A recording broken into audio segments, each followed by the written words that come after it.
counseling through the stages of life. Counseling goes on with all ages and all kinds of people. In this video, we're going to briefly go over the stages of life and the differences that age and experience can make in a person's lives, and how you can talk to people of any age and any experience. Let me tell you first the sources for what I'm about to present to you. Jean Piaget, the founder of something called genetic epistemology, was the first to list these stages of life. Erik Erikson, with the stages of psychosocial development added to them. Theodor Litz's book, The Person, explores and brings them into the current state at which they are at. And I will also mention James Fowler's Stages of Faith, who adapted it for spiritual development. I'll also mention my book, Mapping the Christian Life, and some of what I say comes from that as well. Please remember again that the pastoral counselor addresses spiritual issues. He is not equipped by training to address issues that are not of a spiritual nature. So therefore, when we're talking about psychology or developmental psychology, this is purely for your information, and it cannot be assumed that you know that much about it. Life stages give us guides to follow, but they are not absolute. Not everybody follows the same stages of life in exactly the same way. However, it does give us a good model to begin our understanding. With that in mind, let's look at the stages of life development. Infancy is, of course, the first stage. During the time that we're babies, life focuses on attachment to parental figures, mainly the mother. Security and attachment are the main issues we try to solve in life. Can we be safe? Can we be secure? We learn to ignore the scary things around us and focus upon our mother's love. Now, infancy is important not only for that time, but for how it builds on later developmental. Early attachments that we develop to our mothers or fathers are later centered on God as we begin to learn of Him as the great parent. So our relationship to God is often related to the way that we related to our mothers and fathers even during infancy. The next period of life is the toddler period, let's say from age 2 to age 5 or 6. It's a time of early exploration of the world. Having felt secure with our parents, we now begin to go out and see the world for what it is. The toddler, however, is not independent of the parents, but continually has to go back to the parents, just like a Christian continually has to go back to God. So the toddler must continually draw strength and security from his parents. The development of our first habits, for example, potty training, comes at this period of time of our life. So do the experiences of shame as we fail in what we need to do. And those early experiences of self-discipline and shame affect the way the rest of our life goes. The toddler grows in his ability to explore the world as he becomes less dependent on mother and father and more dependent upon himself. The toddler can make no difference between real and imaginary things. He believes whatever mother or father tells him, and he does not understand the difference between real and make-believe. The childhood period picks up after the toddler period and lasts usually until the 5th or the 6th grade. In this time, children are inquisitive, interested in the world around them. They want to learn and they want to know. Their thinking, though, is concrete, not abstract. They may not understand symbolic talks. If you tell them, for example, that Jesus lives in your heart, they may literally think that he wants to live in your heart. They may not understand the symbolism of that statement, for example. They develop a morality at this time, but the reality is based on right and wrong. Whatever authority figure tells them is right, otherwise it's wrong. They are driven to see one's place in the relationship to others. In other words, they are comparers of themselves to others.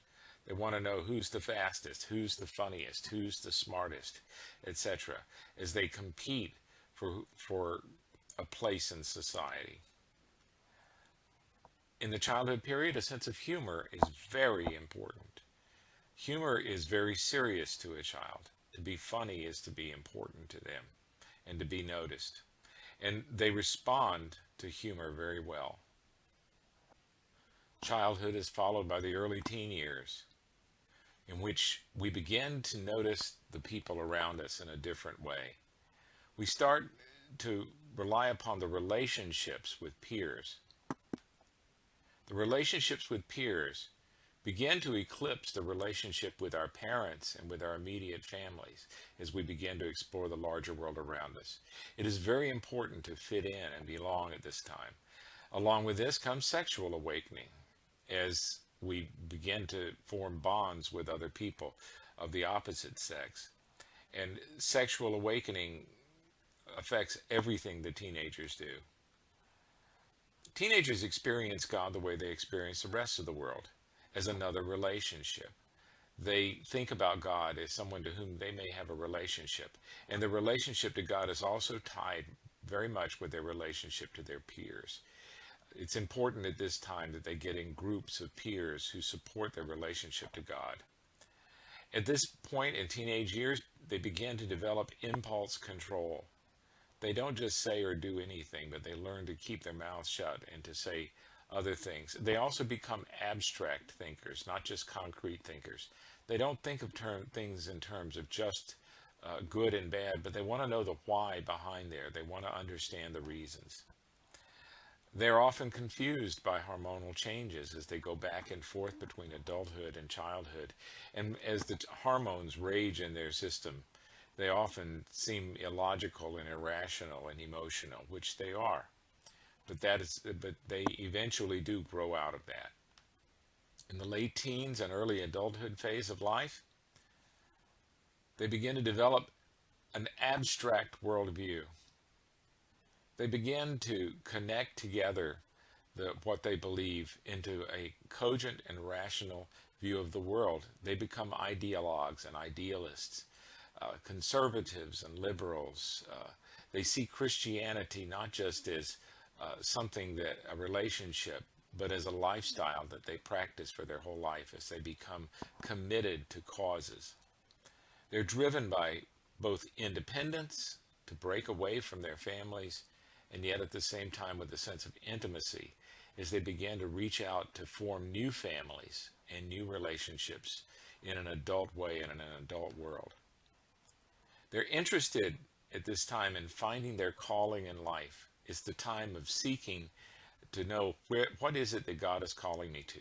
And they seek their vocation. What is it that I'm supposed to do with the rest of my life? They're interested in finding a life partner.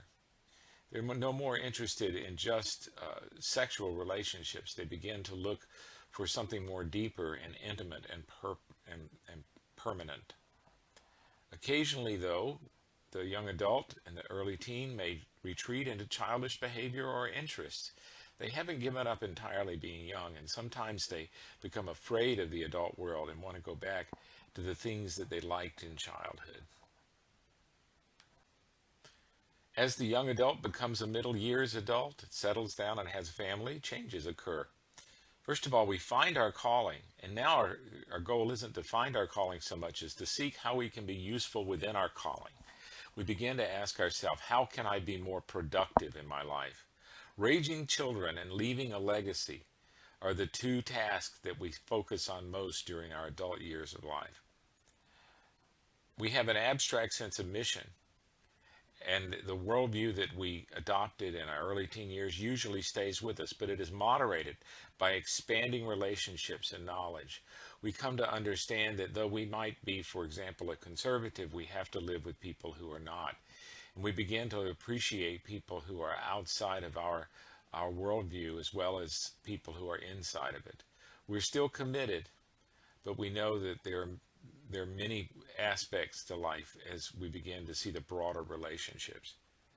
Our worldview becomes broader, less sure. The longer we live, the less we seem to know. as we begin to realize the world is bigger than our perception of it. As we grow into our older adulthood, there seem to be two paths we can take. First of all, there is the ideal adulthood, the ideal maturity that we strive for, in which the love of God and others becomes a focus of our life. No more are we trying to strive for our own aggrandizement or for our own goals. Now we can focus on greater life goals, especially on the love of God and the love of others. We become a non-anxious presence as our maturity and experience shows us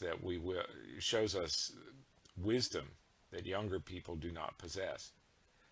We embody the faith in every relationship.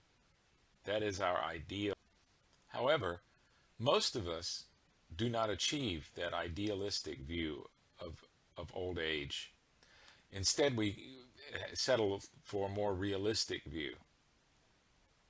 We have to learn to focus on being and not doing. As we get older, we discover that the things that we used to do in life are no longer with us.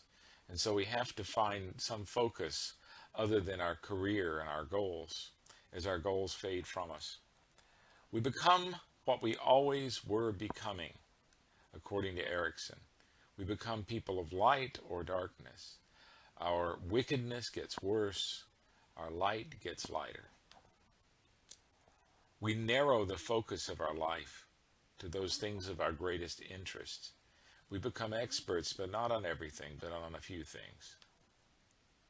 We become acquainted with grief. As we age, grief becomes more and more of a constant companion in our life. As we go through these stages with people, which is what a pastor does, we need to learn how to counsel them through the stages of life. So here are some suggestions. Be a listener, not a talker. Don't assume that you know what other people are going through, even if they're your own age or younger. We don't know all they go through, so we listen. Let them teach us. Let people find their own way to the next stage. Don't try to force a person to become more mature than they are, but meet them at the level of life that they are in at the moment. Remember, Christ meets us at every stage of life.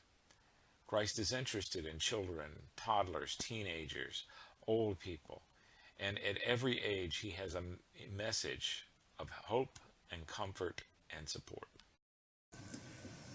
No two people are alike. They're as different as snowflakes. And I hope this video will give you a general idea on the patterns of life development. But remember, there can be very great differences between people of the same age. And I hope that this video has helped you to understand some of the differences between ages of people. But remember, rely upon the Spirit to show you where a person's heart is.